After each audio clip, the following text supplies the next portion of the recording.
C'est clair pour tout le monde? Oui, madame, oui, Madame, merci beaucoup. il faut surtout pas nous donner deux inconnus dans l'examen. C'est un peu difficile. Maintenant, J'espère vraiment qu'on ne l'aura pas dans l'examen. Deux inconnus. mais puisque je vous l'ai donné là, fort probable que vous aurez ça en examen. Non, je rigole, vous l'aurez pas, mais il fallait le connaître parce que moi j'estime que c'est pas difficile du tout, c'est pas sorcier. Il suffit de traduire ce que vous lisez en énoncé. Et la seule chose qu'il faut savoir, il y a deux choses que j'ai utilisées. La première, c'est total actif égale total passif. C'est ça la première règle que j'ai utilisée. La deuxième règle que j'ai utilisée, c'est celle-là. L'emprunt représente 25% du capital. C'est tout. Et j'ai essayé de jouer avec les deux formules. Tout simplement. Donc, on poursuit. Je vais voir le cas numéro 8. Est-ce que...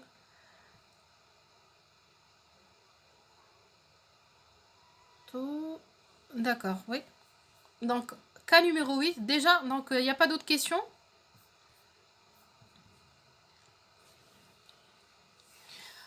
Donc, la chose à retenir, c'est toujours avoir en tête cette règle de total actif égale total passif. Donc, c'est toujours le cas. C'est une règle qui vous sauve. Et je l'avais dit la première séance, cette règle, elle vous permet même de vérifier et de contrôler vos réponses. D'accord? Quand vous êtes en train de remplir ou d'établir un bilan, vous avez peut-être des fois un doute sur un élément, est-ce qu'il relève de l'actif ou bien du passif, d'accord? Chose qui est peu probable parce que je vous ai dit que vous aurez votre plan comptable à côté, vous pouvez revenir dessus. Mais si vous avez un doute, cette règle d'équilibre peut vous aider, d'accord? Une fois que vous avez rempli, vous avez mis tous vos éléments, vous pouvez vérifier est-ce que vous avez obtenu l'équilibre ou pas. Bien sûr, s'il n'y a pas d'équilibre, ça veut dire qu'il y a quelque chose qui cloche.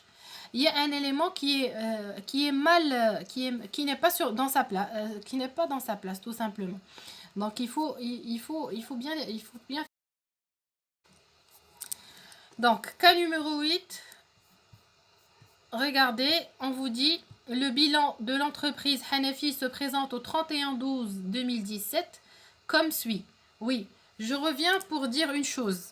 La dernière fois, j'avais dit, quand on parle de bilan, et d'ailleurs de n'importe quel document de synthèse comptable, il est toujours à une date donnée. Vous n'allez jamais voir bilan tout court, bilan 2 points, bilan de l'entreprise X. Non, bilan au 31/12, bilan au 1er janvier 2018, etc. D'accord? Rappelez-vous, comme pour le bilan que je vous ai présenté, regardez, comptes sociaux, bilan de l'année 2018. Et regardez, exercice au 31/12/2018. Donc, on précise toujours la date parce que la situation du patrimoine, elle change d'une période à une autre. N'est-ce pas? Donc, attendez, je vois un message là. Très bien. Donc, le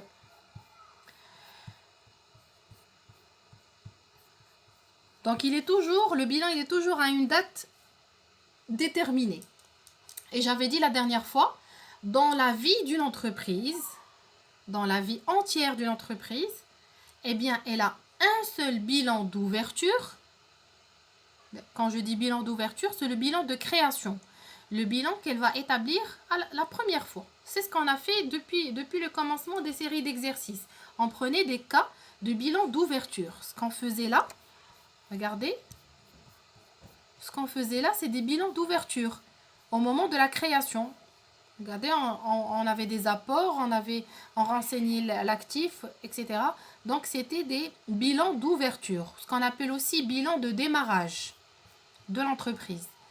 Donc, je disais, l'entreprise, elle a un seul bilan dans toute sa vie, qu'on appelle bilan de démarrage ou bilan d'ouverture, quand elle commence l'activité. Mais par la suite, elle est tenue de faire un bilan qu'on appelle bilan de clôture chaque fin d'année, chaque fin d'exercice. Très souvent, c'est le 31 décembre de l'année. Chaque 31 décembre de l'année, elle est tenue de faire un bilan de clôture. On l'appelle bilan de clôture au 31/12/N. D'accord? Donc, l'entreprise, elle aura un seul bilan d'ouverture et autant de bilans de clôture que que d'exercices d'activité. Donc, si l'entreprise elle a 10 ans d'activité, eh bien, elle aura 10 bilans de clôture et un seul bilan d'ouverture. D'accord?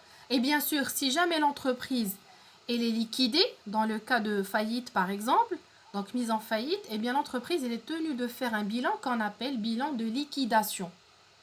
Bilan de liquidation. Donc l'entreprise elle peut avoir un seul bilan d'ouverture, elle peut avoir un seul bilan de liquidation, et elle va avoir plusieurs bilans de clôture, qu'on appelle bilan de fin d'exercice. Donc pour notre cas, regardez là l'exemple que nous avons sous les yeux, c'est un bilan au 31/12/2017. Donc c'est un bilan de clôture. Très bien. On vous donne un certain nombre d'éléments, actifs, passifs, n'est-ce pas? On a le financement permanent, capital, emprunt. On a côté actif immobilisé, fonds commercial, matériel et outillage, matériel de transport. Donc là, il faut que je décale les montants. Donc matériel et outillage, 120 000. Matériel de transport, 30 000. Et mobilier de bureau, 15 000. Regardez là, on a laissé les totaux vides. Donc c'est à vous de calculer. Deuxième partie qu'on a appelée court terme, n'est-ce pas? On a le passif circulant, les fournisseurs, 90 000. De l'autre côté, actif circulant, on a les stocks, matières et fournitures, 20 000. Et on a les produits fabriqués finis, 35 000. Et on a également les créances, c'est les clients, 82 000. Total actif circulant à déterminer vous-même. Total passif circulant, donc la même chose. Et finalement, on a la trésorerie actif. On a deux postes, la banque, 125 000. La caisse, 58 000. Trésorerie passif, on n'a aucun élément, n'est-ce pas? Et bien sûr, vous avez le total actif, total passif.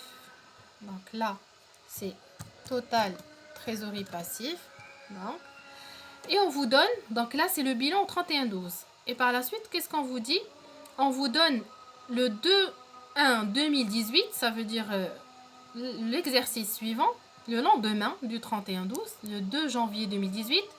L'entreprise a vendu un stock de produits finis enregistré au bilan à 15 000 dirhams, au prix de 25 000 dirhams en espèces. Donc, remarquez bien ce qui a été dit.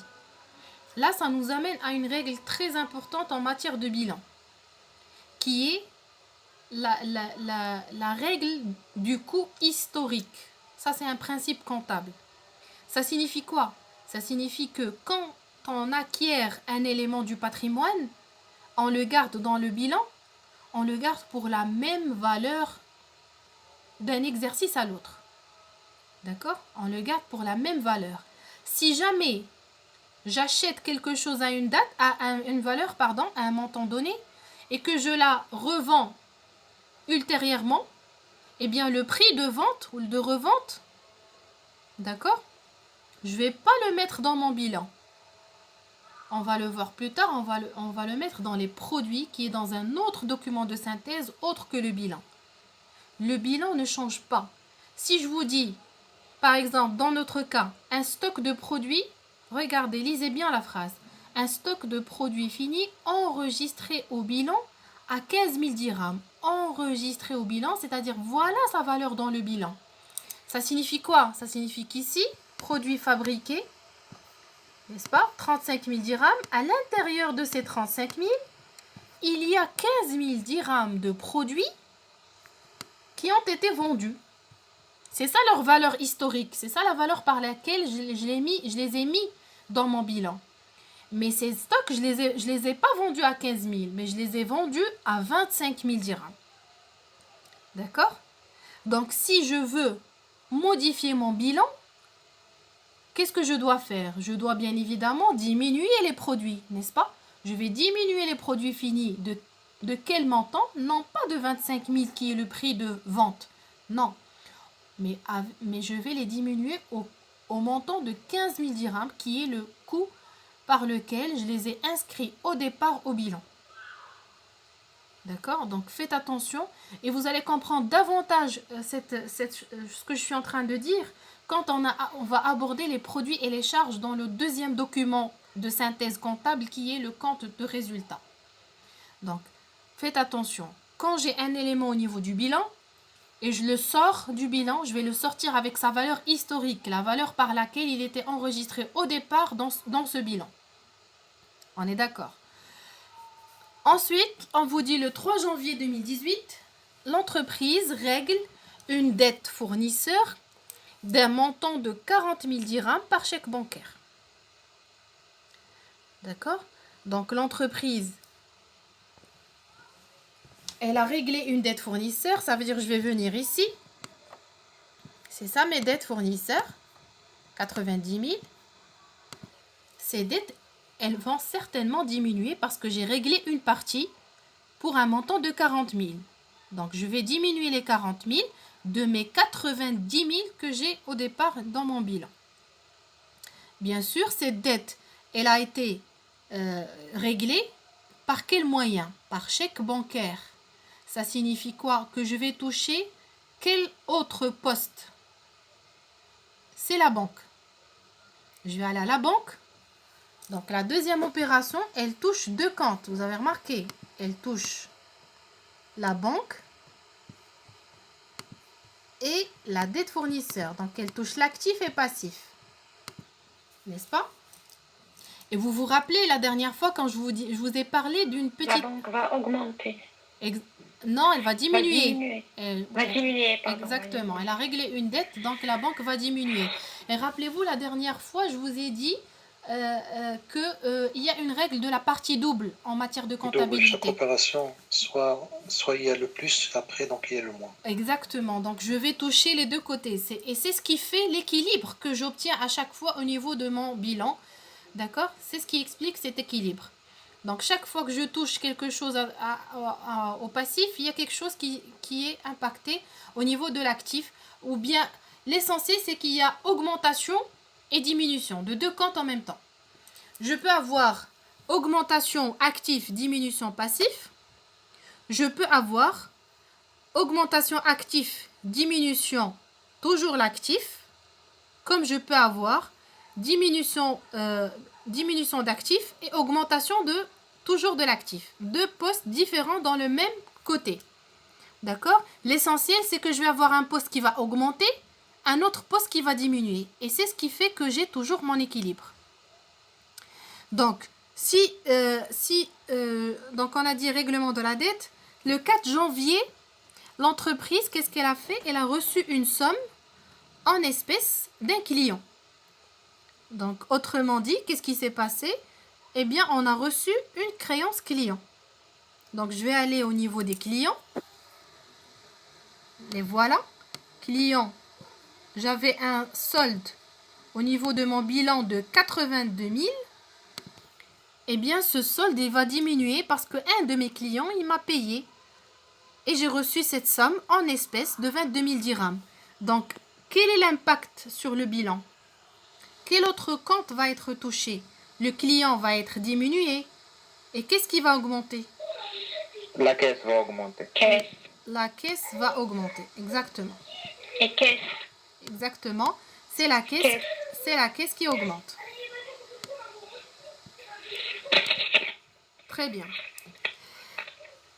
Donc, ensuite, travail à Mais là, faire. il n'y a pas une partie double. Il y a deux comptes qui sont dans le compte actif qui vont... L'un va diminuer et l'autre. Oui, mais qu'est-ce que j'ai dit?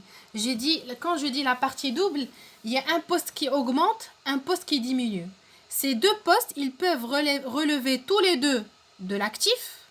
Ces deux postes peuvent appartenir tous les deux au passif ou bien un poste à l'actif et un autre poste au passif.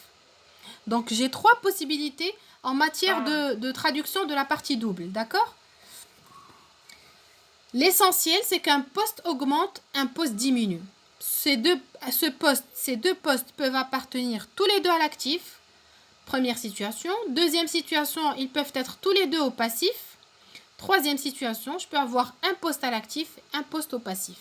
L'essentiel, c'est que je dois comprendre qu'il y a un poste qui a augmenté de montant, un autre poste qui va diminuer.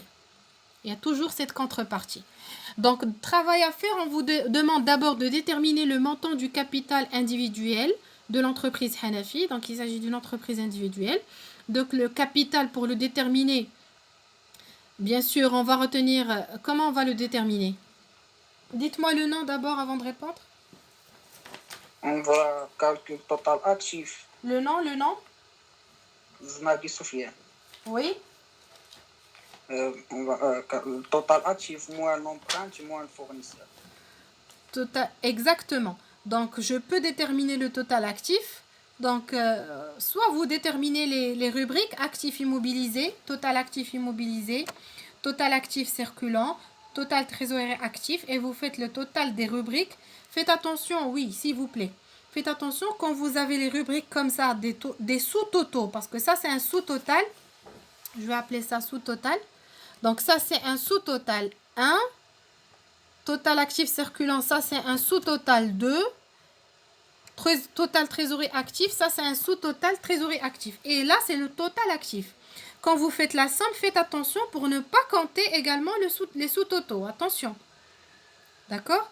Les sous-totaux, ça va vous faciliter. Si vous voulez calculer le total actif, il suffit de faire le calcul des sous-totaux. Sous-total actif immobilisé, sous-total actif circulant, sous-total trésorerie actif.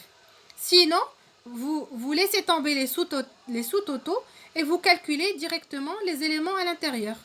Le total. D'accord? Donc, dans notre... Madame, j'ai une question. Oui? C'est qui, mademoiselle? Oui, mademoiselle, je vous écoute.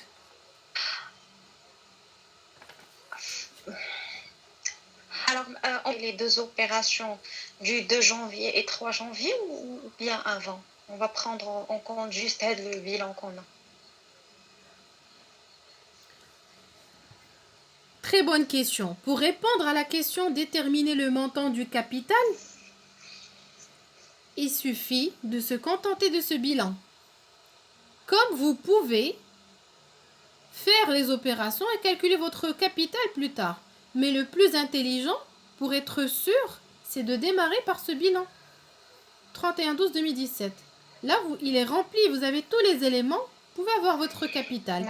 Et la dernière fois, je vous ai dit, le capital, c'est un élément qui ne change pratiquement pas. D'accord? On ne peut pas modifier le capital, sauf dans des cas exceptionnels, dans le cas d'augmentation de capital ou bien de réduction du capital, mais c'est ces décisions qui reviennent à l'Assemblée générale. Et vous savez, l'Assemblée générale, qui sont les membres de l'Assemblée? C'est les actionnaires. Les actionnaires, ils ne travaillent pas dans l'entreprise. D'accord? C'est des personnes c'est les investisseurs. C'est eux qui décident de réduire ou d'augmenter le capital. Donc, l'entreprise, le dirigeant de l'entreprise ou le directeur financier ou le comptable n'a pas le droit de modifier le capital sans qu'il y ait une décision de l'Assemblée. Donc, le capital ne change pratiquement jamais. D'accord? Sauf décision de l'Assemblée générale des actionnaires ou des investisseurs.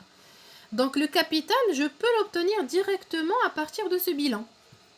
J'ai tous les éléments en partant de la règle, comme a dit votre camarade, le total actif égale total passif. Et bien sûr, le capital, c'est le total passif moins fournisseur moins les emprunts. Tout simplement. D'accord? Donc, Donc, ça, c'est le cas numéro 8. Donc, regardez. Total passif égale total actif. Donc, je vais agrandir pour que ça soit plus visible.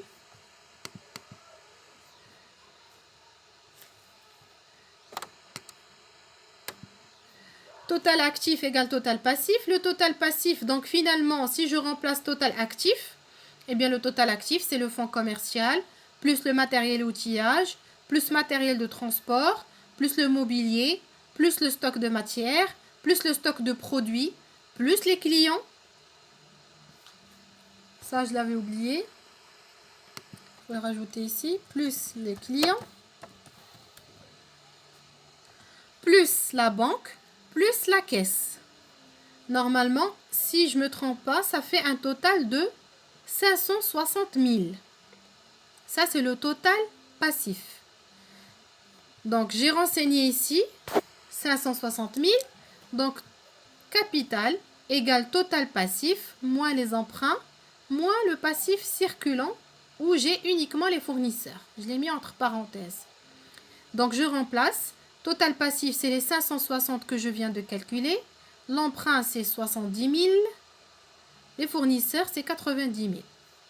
Donc, le capital, il est de 400 000 dirhams. D'accord? Et bien sûr, pour toujours vérifier vos calculs, vous remplacez les 400 000, vous faites le total, vous devez avoir les 560 000. D'accord? Donc, vous devez avoir l'égalité pour vérification. Donc, ça, c'était la réponse à la première question qui est déterminer le montant du capital de l'entreprise. Deuxième question.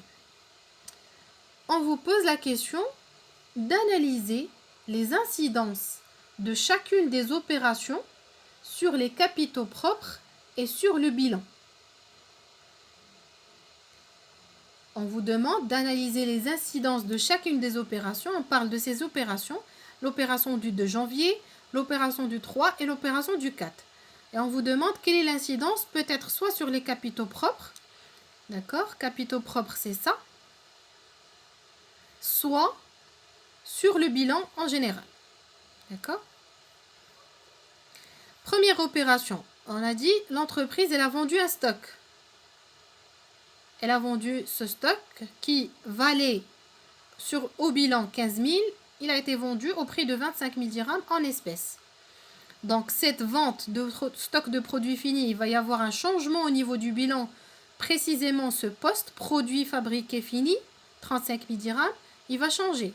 Donc il va diminuer, regardez, diminution stock de produits finis, diminution de... Augmentation de la caisse. Exactement, diminution de 15 000.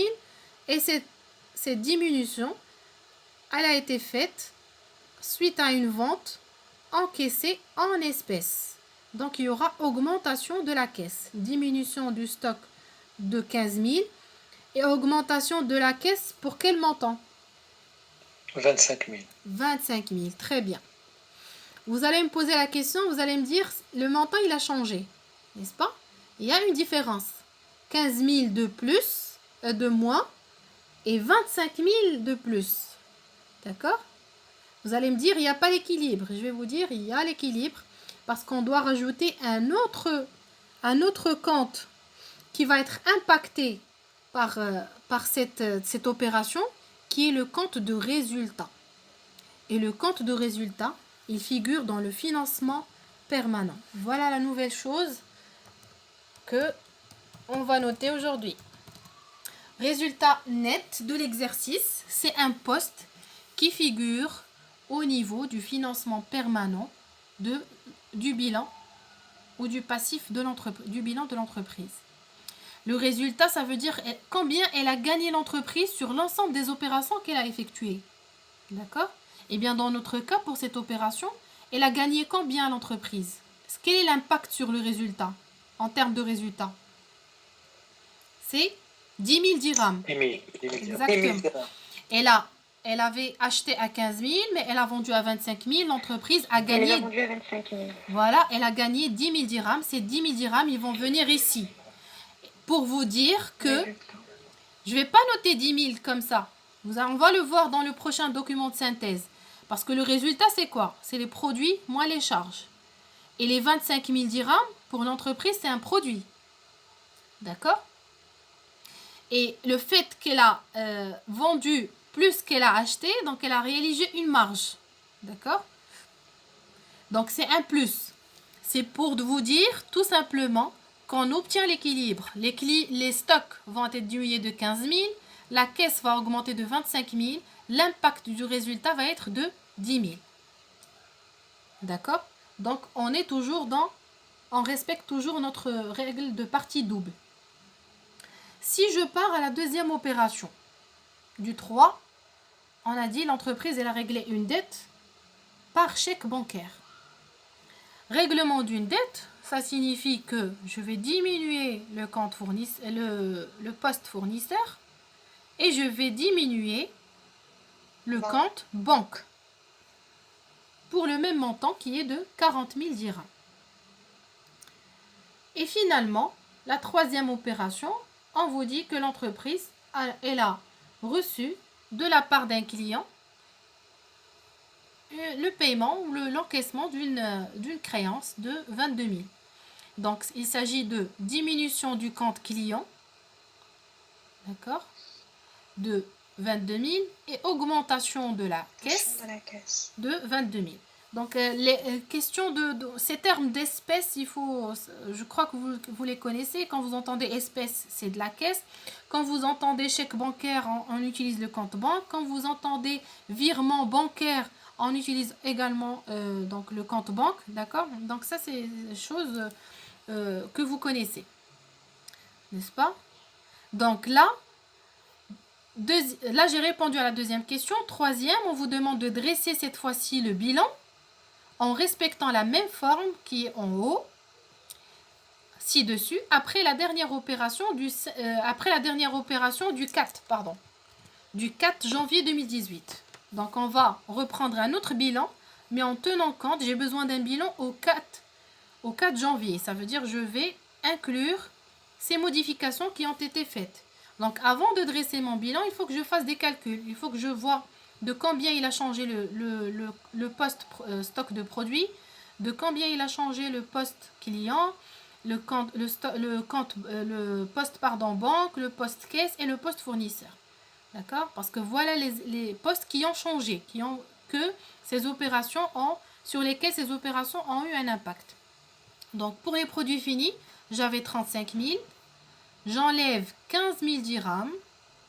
J'obtiens 20 000. Donc, le solde produit fini. Je vais agrandir ça. J'ai l'impression que c'est très petit.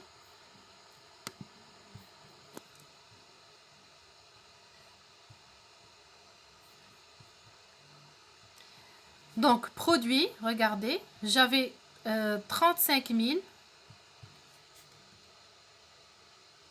J'avais 35 000.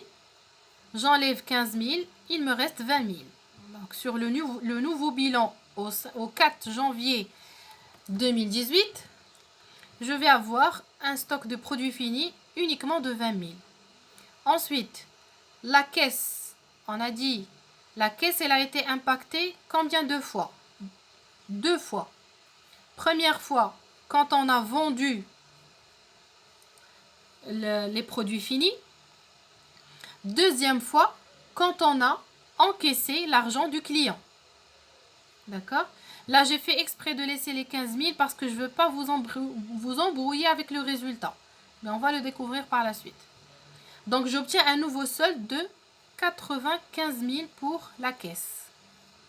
Fournisseur, j'avais une dette de 90 000.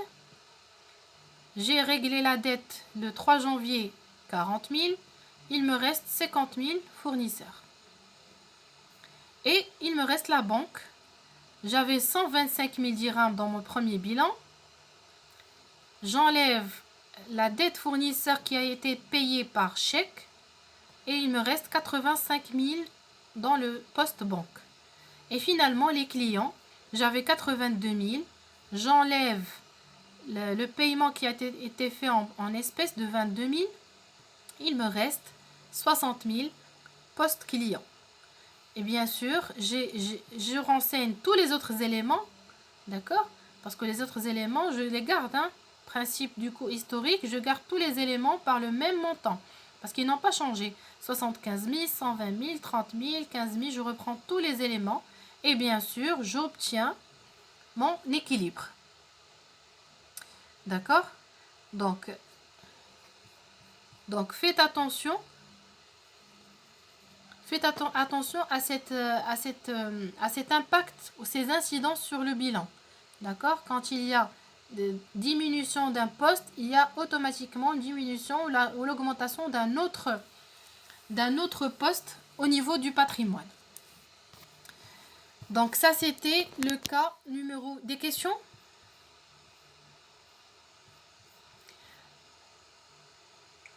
Non, à propos de 10 000 dirhams, du résultat net. Oui. Oui, c'est quoi? On va pas faire au bilan. Non, je veux pas le faire. Normalement, ça doit se faire. Mais parce que j'ai pas les autres éléments. Je peux pas mettre un seul élément comme ça au niveau du résultat.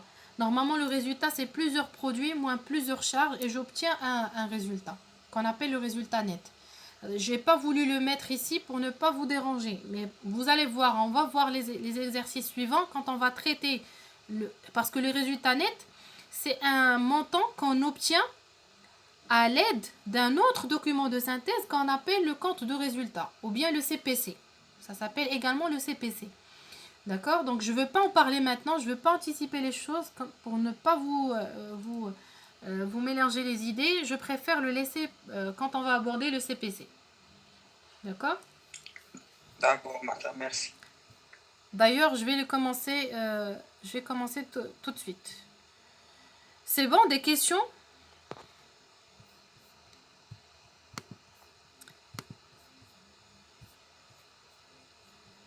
Donc,